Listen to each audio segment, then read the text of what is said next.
Bonjour, bienvenue dans ce nouveau podcast, deuxième podcast que je fais avec mon amie Jessica, qui est psychothérapeute et coach. Alors aujourd'hui, on avait envie de discuter avec vous autour de l'alimentation et de nos différentes expériences. Et Jessica va surtout nous expliquer son cheminement et puis je vais interagir avec elle. Donc on voulait aborder le sujet de l'alimentation parce que ça a vraiment eu un impact dans nos vies. Et Jessica, tu dis souvent d'ailleurs sur ton site que l'alimentation a vraiment été un levier énorme à ta transformation émotionnelle et physique. Est-ce que tu pourrais nous en dire un peu plus? On va discuter là-dessus et je pense que ça pourra intéresser plus d'une parce qu'on a testé pas mal de choses, je crois, toutes les deux. Ouais, exactement.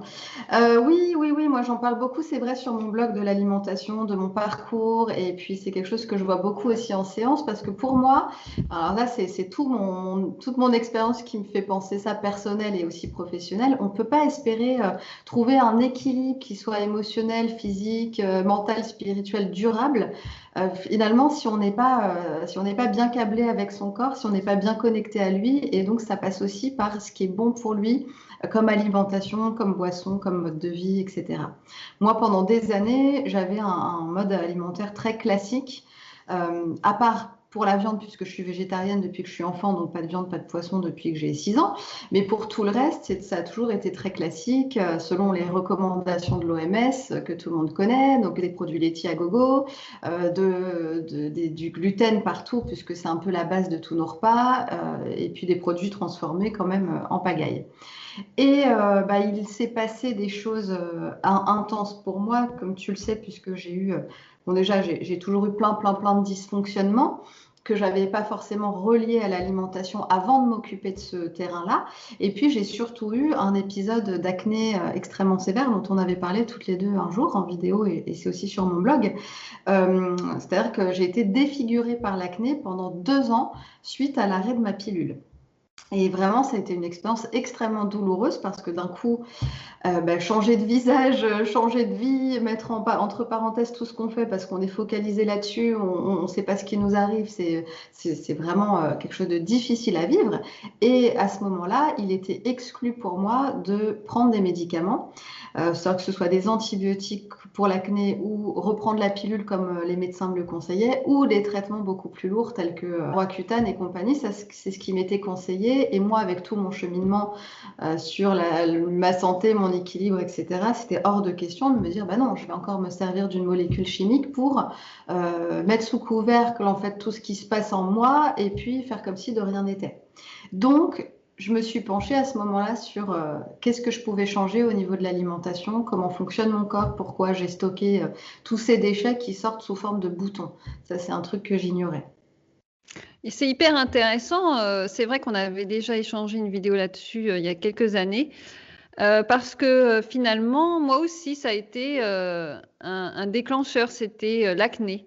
Et c'est vrai que tout comme toi, on nous dit clairement que ça n'a rien à voir avec l'alimentation. Donc, au travers de ton expérience, tu vas pouvoir nous relater l'inverse, hein, et moi aussi.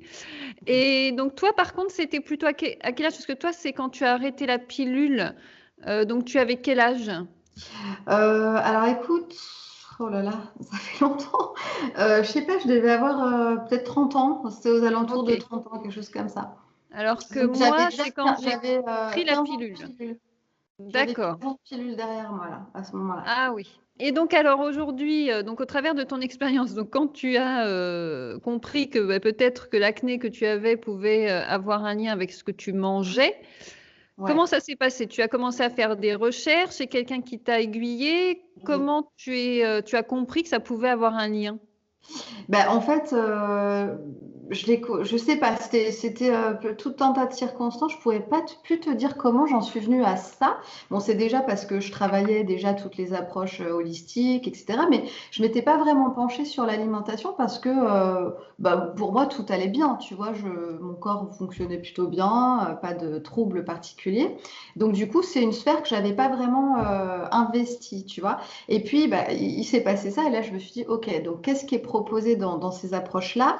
Et puis, c'est comme ça que j'ai commencé à découvrir qu'effectivement, l'alimentation, elle travaille pour ou contre nous. On va produire plein de déchets en fonction de ce qu'on mange ou pas, que ça se stocke, on a des émonctoires, c'est-à-dire des portes de sortie d'élimination du corps, que si ces émonctoires sont bouchés, saturés, on va manifester ça, et notamment sous forme de troubles cutanés, que ce soit de l'eczéma, des psoriasis, de l'acné ou tout un tas d'autres inflammations cutanées.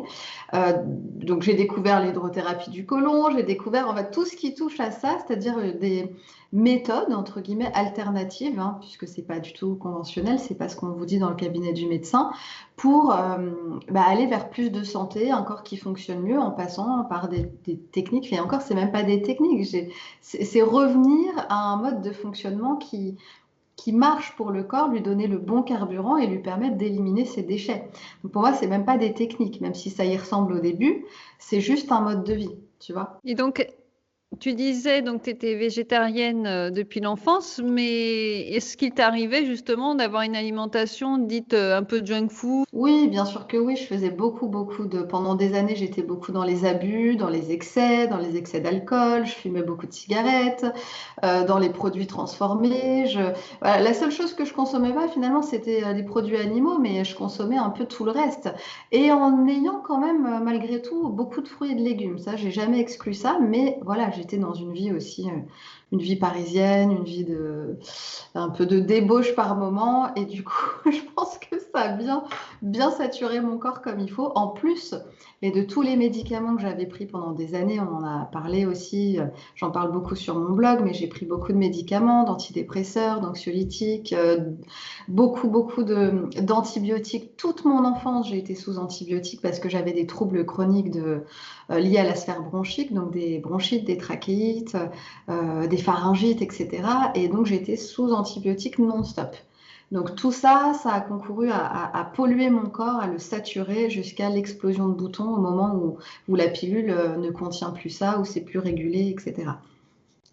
Et donc tu dirais qu'en plus de tout, tu as eu des rapports à l'alimentation chaotiques dans le sens où est-ce que tu es passé aussi par des crises de boulimie, Est-ce que tu as voulu être aussi Est-ce que tu as été dans ce type de ce qu'on appelle des troubles alimentaires? Oui, alors pas vraiment de la boulimie, pas vraiment de l'anorexie non plus, mais des phases où il y a une petite obsession quand même pour l'alimentation et je vais consommer beaucoup plus que ce que mon corps me demande. Et puis à côté de ça aussi des phases plutôt de privation où je vais consommer très peu. Tu vois, j'oscillais tout le temps entre les deux. Il n'y avait jamais eu un réel équilibre parce que j'étais pas vraiment, encore une fois, à l'écoute de mon corps. Et est-ce que pour toi, l'alimentation, c'était vraiment une source de plaisir ou est-ce que c'était quelque chose de compliqué? C'était quelque chose d'automatique, je dirais. Tu consommes parce qu'il faut consommer à telle heure, plusieurs fois par jour parce que c'est comme ça, parce que les autres mangent à côté de toi, tu manges un sandwich parce que les autres mangent un sandwich, c'est plus facile. C'est pas quelque chose de vraiment très réfléchi, très conscient. Il y avait beaucoup d'inconscience sur cette sphère-là de ma vie à l'époque. Et donc, alors, pour en revenir au parcours, quand on découvre que l'alimentation a un impact sur notre corps, qu'est-ce qu'on fait? On se renseigne. Donc, comment tu as réussi à gérer cet élan vers toutes ces sources d'informations autour de l'alimentation? Parce qu'il faut savoir que lorsqu'on veut changer son alimentation et qu'on lit des livres, qu'on regarde, que ce soit la télévision, YouTube ou autre, on est confronté à toutes sortes d'approches alimentaires qui vont nous vanter clairement des solutions miracles, des solutions de guérison miracle. Ouais. Et on a vite fait de s'y perdre. Moi, en tout cas, ça a été mon cas. J'ai testé beaucoup de choses et après plusieurs années et énormément de lectures sur le sujet, je me suis rendu compte de combien chacun disait connaître la vérité ultime de la santé et de la longévité. Ouais. Et combien finalement toutes ces personnes qui avaient des preuves à l'appui de gens qu'ils avaient guéris ou améliorés ou autres, toutes ces idées se confrontaient totalement et même ne se recoupaient absolument pas, pouvaient se contredire à 100%. Ouais. Comment s'est passé ton parcours? Parce que aujourd'hui, tu as trouvé ton équilibre, mais ça s'est passé comment ce pas à pas? Mhm. Alors c'est très intéressant ce que tu dis parce qu'effectivement quand on met le nez là-dedans, dans les différentes modes alimentaires, mouvements, etc. Alors on veut en savoir encore et encore et on se renseigne et on lit des livres et puis on rejoint des groupes, etc. Et en fait le résultat de tout ça, c'est qu'on va partir dans une confusion mentale ahurissante et on va tout le temps, enfin très souvent passer par une phase d'orthorexie. Hein, où là, on est obsédé par l'alimentation, on va avoir tendance à diaboliser tout un tas d'aliments, à se priver, et là, on renforce les troubles alimentaires. Toi, tu es passé par là, moi, je suis aussi passée par là. Et bon, souvent, on expérimente des extrêmes avant de retrouver l'équilibre. Mais c'est vrai que pour retrouver cet équilibre, ça peut prendre du temps, de l'énergie et faire des dégâts au passage. Hein. Donc, écoute, moi, avant de retrouver l'équilibre, comme je viens de le dire, j'ai expérimenté plein d'excès. Donc, je suis partie déjà pour me débarrasser de cette acné dans un grand nettoyage profond de mon corps. Donc, ça, c'est vraiment quelque chose que je regrette pas parce que il y a eu un avant et un après. C'est-à-dire que j'ai expérimenté l'hydrothérapie du côlon avec un spécialiste, puis après, par moi-même, je me suis approprié cette pratique et rien que ça, mais mon Dieu, mais ça a tout changé dans ma vie, dans mon existence, mais à tous les niveaux. Au niveau de mon corps, de mon mental, de mon émotionnel, de ma vie spirituelle, mais incroyablement. Le changement fou, quoi. Et c'est vrai que quand tu libères les intestins, mais c'est comme si ça te débouchait la tête. Je ne sais pas si tu as expérimenté ça, mais pour moi, c'était fou. Donc, je suis passée par toutes ces phases de grand nettoyage avec des petites purges très douces, avec des monodiètes et puis après des jeûnes qui pouvaient aller jusqu'à 3 jours. Et puis, j'ai expérimenté les jus de légumes, les bouillons, tout ça, parce que j'avais cet appel vraiment de grand, grand, grand nettoyage. Je sentais que mon corps était hyper pollué. Je le lisais, hein, on me l'apprenait, mais ça résonnait vraiment vrai pour moi. Tu vois, c'était mais oui, mais c'est tellement ça, je suis tellement encombrée de plein de choses, je suis tellement polluée que finalement, j'ai pas eu de difficulté à mettre tout ça en place. Ça ne m'a pas demandé d'effort parce que mon corps le demandait. Et donc, je l'ai géré extrêmement bien. Ça, c'est le premier indicateur aussi. C'est si vous êtes dans la difficulté à mettre en place quelque chose, ben, pas forcément à tous les coups, mais ça peut être que votre corps, c'est pas ce qui est requis pour lui, c'est pas ce dont il a besoin, c'est pas vrai pour vous. Et vous allez juste suivre un dogme, une stratégie, la théorie de quelqu'un, sans être à l'écoute de votre corps. Ça, c'est vraiment le point à retenir, un point crucial, je pense, quand on chemine vers une santé et un mode alimentaire et un mode de vie différent. Donc, il y a eu cette grande phase de nettoyage qui a déjà tout changé. Donc, tu t'imagines bien que les boutons, là, ils avaient déjà quasiment complètement disparu. Après, c'était l'histoire de épurer l'alimentation et c'est là que je me suis mise à diaboliser tout un tas d'aliments et que là, ça a fait beaucoup de dégâts parce que je me suis coupée socialement de beaucoup, beaucoup de gens, les repas de famille, les amis, etc. Et surtout, je me suis extrêmement frustrée. Quand on se prive longuement de quelque chose, même avec beaucoup de bonne volonté, bah, il y a un moment donné, le corps, il craque. Se priver, enfin moi c'était me priver de chocolat, Oui, me priver par exemple de repas chauds parce que j'avais décidé que j'allais dans le cru et c'était en plein hiver, je me souviens, et je mangeais des crudités et puis en plus il n'y avait pas beaucoup de choses et j'étais tellement frustrée, j'étais tellement mal dans ma peau, je rêvais d'un bon repas chaud. Bon là déjà on sait qu'on est dans l'erreur quoi, quand on est en lutte contre soi, mais c'est une erreur phénoménale, quoi. Tout ton corps, tout ton être te dit, mais non, c'est pas bon, regarde ce que tu ressens, t'es frustré, t'es mal dans ta peau, t'es de mauvaise humeur, t'es pas bien, hein, donc c'est que c'est pas OK pour toi. Donc il y avait ça, il y avait aussi me priver d'un verre de vin de temps en temps, mais ça, c'est pas possible non plus. J'adore le vin, j'adore partager un verre de vin avec les gens, etc. Donc voilà. En revanche, il y a tout un tas d'autres aliments que j'ai pu laisser partir sans aucun problème. Et là encore, tu vois, c'est intéressant parce que ça montrait bien que c'était pas du tout une contribution pour mon corps. Et quand j'ai laissé partir le gluten, alors ça, déjà, ça a été phénoménal. Donc le gluten, c'est tout ce qui est à base de blé, mais il y en a aussi dans certains autres céréales. Et aujourd'hui, bon, bah, on le sait, le blé, il est trop transformé, il est complètement hybridé, le corps ne le reconnaît pas, il le considère donc comme un poison, il ne sait pas quoi en faire, il le stocke, enfin bref, et ça vient polluer ton corps. Et ça crée tout un tas de troubles. Quand on se penche sur ce sujet, on hallucine, notamment la fatigue chronique, la dépression, les crises de nerfs, les déséquilibres émotionnels, et puis tout un tas d'autres mots encore. Et on ne fait pas forcément le lien, tu vois, quand on ne fait pas l'expérience d'enlever le gluten. Moi, j'ai fait cette expérience et là encore, il y a eu un avant et un après. Phénoménal, quoi. J'ai vraiment. Et pourtant, c'était pas une histoire de croyance, puisque tu vois, j'étais pas au courant à l'époque des méfaits du gluten, j'en consommais et j'avais tout un tas de mots. Donc, c'est pas comme si je m'étais dit euh, le gluten est mauvais et que ça m'avait conditionné. Je ne savais pas à l'époque tout ça. Mais en revanche, quand j'ai enlevé tout ce qui était à base de gluten, j'ai vu tout un tas de troubles émotionnels et physiques disparaître. Et il y a un moment, je me suis dit, ah, mais c'est dingue, c'est depuis que j'ai enlevé ça, en fait. C'est depuis que je consomme plus de pain, de pizza, de pâtes, de gâteaux, etc. J'ai plus tous ces troubles-là. Et notamment chez moi, c'était beaucoup de fatigue et c'était beaucoup de crises de colère que je comprenais pas. En fait, j'avais des crises de nerfs. Alors pourtant, le reste du temps, j'étais super cool, j'étais plutôt équilibrée. Et par moments, alors j'étais persuadée que c'était encore un truc à régler, une blessure émotionnelle que j'avais pas trouvée, etc. Et en fait, pas du tout. Ça n'avait rien à voir, quoi. J'ai arrêté le gluten et mes crises de nerfs ont complètement cessé. Ouais, oui, ben, ça me parle aussi beaucoup. C'est vrai que encore aujourd'hui, de temps en temps, je vais manger un gluten, mais même ancien, hein, de type épeautre Ouais, ou ouais, voilà. Eh bien, je le fais en conscience, mais alors oui, oui, ça a des répercussions. C'en est presque étrange. Enfin, c'est vrai que c'est étonnant. Moi, c'est aussi sur le psychique particulièrement. C'est Mhm. incroyable, pareil, cet état de colère, de déprime ou de colère. Ça dépend parfois Oui, c'est ça. des Ouais, cas. ouais, C'est pas tout à toujours fait. pareil. Mais et quand je vais vraiment pas bien, je me dis mais waouh, oui, qu'est-ce que j'ai fait ces derniers jours? Ah bah oui, je me suis permis de remanger du pain épeautre, voilà, ou bien j'ai fait voilà un écart parce que j'avais envie de le faire à ce moment-là. Mm. Mais c'est vrai que derrière, oui, oui, il y a un effet qui se fait Ouais, ressentir. derrière, tu le payes.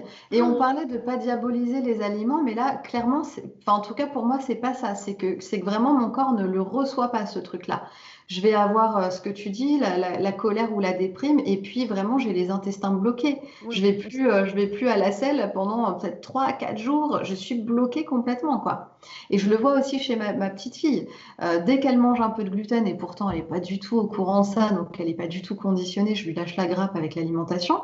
Mais elle va faire de la constipation, des petites crottes de lapin toutes dures, là, pendant 2, 3 jours, ça va être ça. Alors que le reste du temps, elle a un transit beaucoup plus cool et elle est plus zen, quoi. Donc C'est fou, hein. voilà, ça dépend comment on reçoit l'aliment aussi, en fonction de notre sensibilité. Hein, ça rejoint aussi beaucoup l'hypersensibilité. Il y a des gens pour qui le gluten va très bien passer et qui développeront pas forcément de maladie ou pas, parce que ça peut bien passer, mais par contre, ça s'accumule sous forme de déchets dans le corps, et puis au bout d'un moment, il y a une petite tumeur qui pousse ou il y a je sais pas quoi qui arrive, hein, ça se voit aussi. Et puis, il y a des gens qui ont une telle sensibilité qu'on ne tolère absolument pas certaines catégories d'aliments. Donc pour moi, c'est le gluten, c'est le lait, évidemment. Bon, déjà, le lait animal, j'en ai jamais trop consommé, mais j'en consommais quand même un petit peu, tu vois, un peu de fromage ou dans les gâteaux, de la crème, ce genre de choses. Mais petite, j'en consommais à foison. C'est-à-dire que toutes mes bronchites, elles étaient liées à ça. Ma mère, elle me gavait de produits laitiers et elle me gavait jusqu'à mes 6 ans de viande. J'avais de la viande à tous les repas, j'avais des produits laitiers à tous les repas. Et j'étais tellement encombrée avec le gluten, hein, et je comprends maintenant pourquoi j'ai eu toutes ces sinusites, bronchites, trachéites et compagnie, parce que là, à l'âge adulte, il suffit que j'en reconsomme un petit peu, parce qu'encore une fois, je suis sortie de vrai ou faux de ce truc linéaire où c'est interdit ou c'est autorisé, pour que tout de suite j'ai du mucus, je sois encombrée, j'ai le nez qui coule, j'éternue sans arrêt, et puis je suis pas bien émotionnellement non plus. Donc moi, je sais déjà que le gluten, le lait animal, c'est pas une contribution pour moi. Et c'est tellement vrai. Et rien que l'histoire du mucus, parce que bon, on Mm. parle aussi d'état émotionnel, mais le mucus, par exemple, le nez qui coule, les glaires, mais ça, mais moi, pareil, c'est drôle, hein. C'est Ouais. vraiment, tout ce que tu dis me parle parce que moi, j'ai passé mon adolescence à avoir énormément de problèmes de glaire. J'étais très, très, très, très encombrée et, Ouais. euh, et ça n'embêtait, et ça n'inquiétait personne. C'est-à-dire que bon, bah voilà, c'était un fait. J'étais comme ça. Bon, ça faisait des années que j'étais comme ça. J'avais beaucoup de glaire. Oui, bon, bah voilà. Voilà, De toute c'était comme façon, ça. mais en fait, dans la croyance populaire, c'est normal. Moi, je le vois aussi à l'école avec ma puce là. Tous les enfants ont, oh là là, mais de la mort, mais à longueur d'année. Et les parents ne se posent aucune question. Hein, c'est normal, bah voilà, c'est son système immunitaire. Ah bah oui, il fait froid, c'est l'hiver, c'est normal d'avoir de la grosse morve verte ou blanche qui coule. Non, c'est pas normal. Et ça, moi, je le vois, je le vérifie. Alors déjà, je le vois avec ma fille parce que elle passe à travers de tout. Souvent, les maîtresses, elles me disent, ah bah, Victoria, c'est la seule qui est pas sous antibiotiques à l'école. Elle a jamais rien, elle a jamais de mucus comme ça qui sort. Et j'accompagne beaucoup de mamans pour des changements alimentaires de leurs enfants. Et elles passent de ça, d'un enfant morveux à un enfant qui a plus rien dans le nez, quoi, parce qu'elles ont juste C'est fou. enlevé les produits laitiers. Après, C'est je peux comprendre que c'est quelque chose qui est compliqué dans la société actuelle, puisque on est conditionné à manger des produits laitiers. Et puis, il faut dire quand même ce qu'il y est, hein. Si on veut aller à la facilité, à la rapidité dans nos vies où on est à fond, enfin, je veux dire, on a déjà beaucoup, beaucoup de choses à gérer. Mm. Quand on doit en plus se rajouter le fait de se dire ah non mais alors moi je peux pas manger de blé donc je peux pas aller vers un plat de pâtes rapide ou un truc rapide quoi, quelque chose Bien qui va être sûr. prêt rapidement. C'est vrai que c'est une situation que je comprends, c'est pas évident mais c'est tellement réel et je sais que j'ai une tante pareille qui qui n'y croyait pas vraiment à tout ça. Enfin voilà et puis dernièrement elle a fait un type alimentaire où justement c'était pour son problème de thyroïde. Donc, elle a adopté une alimentation sans gluten et sans laitage. Et c'était Mhm. quelqu'un qui toussait beaucoup depuis des années, tous les matins en se réveillant et qui avait pareil très facilement des glaires et la goutte au nez. Ouais. Elle a arrêté ça. Et moi, quand je lui disais, elle se moquait un peu de moi. Voilà, bon, oui, oui, oui, oui, non. Enfin, je lui disais, mais tu sais, moi, j'ai passé des années avec la glaire et puis la goutte au nez. Et puis quand j'ai arrêté ça, bah, j'avais plus rien, plus rien, plus rien. Ouais. Et c'est vrai que ça met du temps. Les gens sont pas toujours prêts, hein, mais en tout Tout à cas, fait. quand ils le vivent par eux-mêmes, c'est vrai que tout d'un coup, ils disent, bah oui, en fait, oui. Et maintenant, c'est vrai qu'elle se rend bien compte que si elle mange un bout de fromage, ou enfin, on va dire une pizza, enfin bref, voilà, Mm. blé et fromage en même temps, Une eh pizza au bien, fromage. elle est pas bien. Elle retourne dans ses difficultés. Ah, mais des exemples comme ça, mais il y en a des millions à travers le monde, des gens qui font cette expérience-là. Mais encore une fois, on parle de notre expérience à nous, on n'est pas en train de dire c'est une Non. vérité pour tout le monde. Si ça vous contribue, si ça vous fait du bien, s'il n'y a aucun souci, eh ben, continuez. Hein, mais il y a des gens qui peuvent peut-être trouver des réponses dans ce qu'on est en train de dire là, parce que, mais comme je le disais tout à l'heure, on fait souvent pas du tout le lien entre un mot physique, émotionnel, psychologique et notre alimentation. Pourquoi? Parce que c'est jamais le médecin qui va nous parler de ça. Lui, il y connaît rien, il n'est pas formé, ça lui parle pas du tout. C'est pour lui, dans la majorité des cas, il va dire qu'il sait pas, et dans le pire des cas, il va dire que c'est n'importe quoi, que c'est des conneries. Bon, on n'est pas éduqué à ça, à faire le lien entre ce que je mets dans ma bouche et ce que manifeste mon corps. C'est pour ça que c'est important de communiquer là-dessus. Et puis, je pense que ce qui est important aussi, c'est de parler de la vibration des aliments. Tu vois, ça aussi, c'est puisque tout est vibration, que tout est énergie dans ce monde, c'est plus à démontrer, hein, et ben l'alimentation, chaque aliment a une vibration particulière. Et donc, on peut sentir, encore une fois, si on est connecté à son corps, si on est un peu à l'écoute, ce qui nous fait descendre en vibration, c'est-à-dire nous faire nous sentir mal, fatigués, déprimés, en colère et tout ça, et ce qui nous fait nous sentir bien, avec de la vitalité, de la joie au cœur, de l'élan, envie de concrétiser des choses. C'est flagrant hein, quand tu fais cette expérience-là de voir qu'il y a une alimentation qui te nuit vraiment et une alimentation qui te porte et te soutient. Et alors pour moi, bah, c'est évidemment l'alimentation végétale. C'est clair que c'est ce qui me porte, me soutient au quotidien, c'est ce qui me permet d'avoir une santé plutôt stable, de ne pas être malade ou très, très extrêmement rarement et de me sentir toujours, tu vois, dans un élan de vie. Et quand je fais l'expérience inverse, parce que repas de famille, vacances en famille, où là c'est la cata, parce qu'on se laisse entraîner, on se synchronise avec les autres, et puis c'est bon aussi, il faut dire ce qu'il y a. Moi j'adore manger du pain, des viennoiseries, j'adore ça. Mais si je fais ça, je sais que je suis foutue, hein, vraiment. Et c'est pas une vue de l'esprit, c'est une vraie expérience dans mon corps. Oui, c'est ça, c'est qu'en fait, l'alimentation, c'est vraiment quelque chose à expérimenter par soi-même. Alors, ce qui est malheureux, c'est que quand on expérimente, on fait aussi, comme on disait, des dégâts ou voilà, ça peut être aussi néfaste. Il faut savoir peut-être rester l'esprit ouvert et en Mm. effet rester à l'écoute parce que moi, je sais que par exemple, en tout cas, je me suis rendu compte au fur et à mesure de mes expériences et de mes lectures que la première chose que j'ai compris, c'est qu'on était tous différents. Mhm. Et ce qui m'a fait le plus comprendre ça, j'avoue, alors qu'on n'y croit pas, mais pour moi, en tout cas, à ce jour, ce qui a été le plus évocateur, c'est l'alimentation des groupes sanguins. Mhm. C'était vraiment, alors, je ne suis pas là à dire que c'est la solution à tout, quoi que ce soit, c'est simplement cette approche qui tout d'un coup m'a fait comprendre que, ah, ben, peut-être qu'en fait, on n'a pas tous la même alimentation qui va nous aller. Et même si, bon, on est toujours sur la même base quand même des légumes, enfin du végétal, qui est quand même la base la plus importante, il s'avère que peut-être que voilà, il y a des choses qui iront mieux à d'autres et il y en a qui vont avoir de l'énergie avec tel type d'alimentation et il y en a qui vont être complètement plombés avec tel autre Mm. type d'alimentation.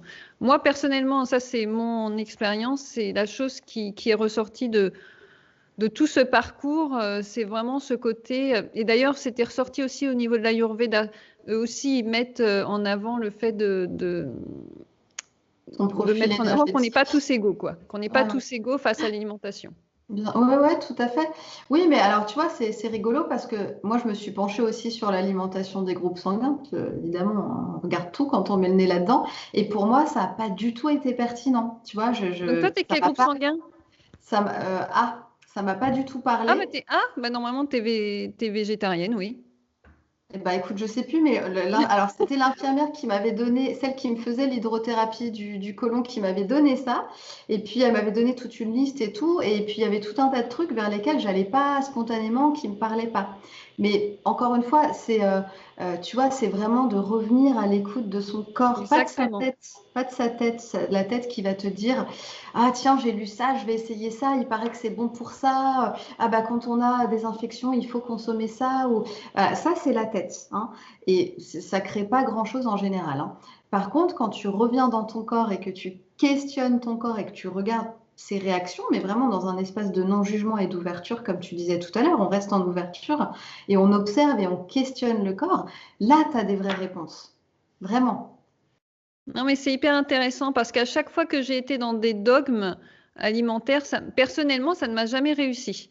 Mais en tout cas, ce qui est évident, c'est que quand on écoute en effet son corps, enfin ses réactions, je veux dire, comme on disait, je pourrais dire, ah non, mais moi, de toute façon, le gluten, si, ça me va, si, ça me va, mais non, mon corps me fait très bien comprendre que non, ça me va pas. Donc, ok, je l'accepte, je l'entends et Mm, je réagis en conséquence.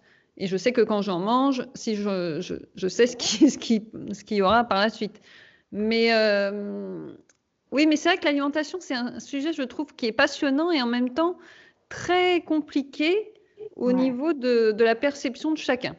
Je ne sais pas toi comment tu as réussi du coup à faire ton tri. Donc as vraiment simplement compris que il y avait plus, fallait plus être dans cet excès. Ouais. Enfin, Plus de vrai faux, plus de bon mauvais, oui. juste j'écoute mon corps en fait. Et c'est ce que je dis souvent aux gens avec qui je travaille. Je leur dis, mais si votre corps il vous demande de l'avocat pendant 3 jours, ou qu'il a une obsession du poireau, ou que je sais pas, ça c'est un morceau de poisson, du poisson, du poisson, du poisson, écoutez-le votre corps, hein, à condition évidemment que ce soit des produits bruts, des produits de la terre, des végétaux, ou voilà, des produits animaux non transformés pour ceux qui consomment encore des produits animaux. Si votre corps vous demande des Kinder Bueno, vous savez que c'est erroné, quoi. Hein. C'est pas ça. Des Mars Mais et Bounty. ou des Bounty, voilà. Mais on va avoir tendance, moi, il y a beaucoup de clientes qui me disent, mais non, mais moi, parfois, j'aimerais bien manger, par exemple, 2 avocats d'affilée, mais je me l'interdis parce que je me dis que ça va être trop gras, je vais pas le digérer. Voilà, là, on revient dans la tête. Et en réalité, si tu écoutes ton corps, ben, ton corps, il te dit, j'ai besoin de ça, donne-moi ça, et il va parfaitement le gérer. Et ça, c'est vraiment l'expérience que je fais en permanence, et je le vois aussi avec ma petite fille. Il n'y a pas meilleur enseignant qu'un enfant, et surtout au niveau de l'alimentation, où je la vois parfois manger des trucs. Alors, c'est que des produits végétaux la plupart du temps, mais parfois très riches. Et je me dis, putain, elle va pas digérer. Oh là là, mais qu'est-ce qui va se passer? Et je garde mes projections pour moi, je lui dis rien. Et en fait, elle s'arrête d'elle-même, elle digère très bien. Tu vois, par exemple, une fois, elle était un soir en plus, grosse plâtrée de haricots rouges, et après, elle a voulu des noix. Elle me dit, je veux des noix maintenant. Et moi, mon premier réflexe, c'était quand même de dire, bah non, là, c'est déjà bien lourd, les haricots rouges et tout le soir. On va aller peut-être un dessert plus léger, tu veux pas une compote? Et puis je me suis dit, mais voilà, je suis encore en train d'essayer de la contrôler, de savoir mieux qu'elle ce qui est bon pour son corps. Et puis je me suis dit, je vais la laisser faire. À la fois, c'est une expérience pour elle et c'est aussi une expérience pour moi. Et finalement, elle a eu aucun problème. À chaque fois qu'elle fait des trucs comme ça, elle le digère bien, elle n'a pas mauvaise haleine, elle va bien à la selle, enfin tu vois, tout est ok quoi. Mais là encore, combien de fois on nous a appris petit à pas écouter notre corps? Tu vois, moi par exemple, j'ai eu une maman comme ça qui me disait non, ça tu vas pas le digérer, non, là faut que tu manges ci, non, là il est telle heure, tu dois prendre ta portion de trucs. Donc ça te déconnecte de ton corps et tu renforces la croyance que l'autre il sait mieux que toi en fait. Donc tu dois te référer toujours à l'extérieur pour savoir ce que tu dois consommer. Oui, ah oui, oui, ça c'est très intéressant, oui. C'est tout à fait ça.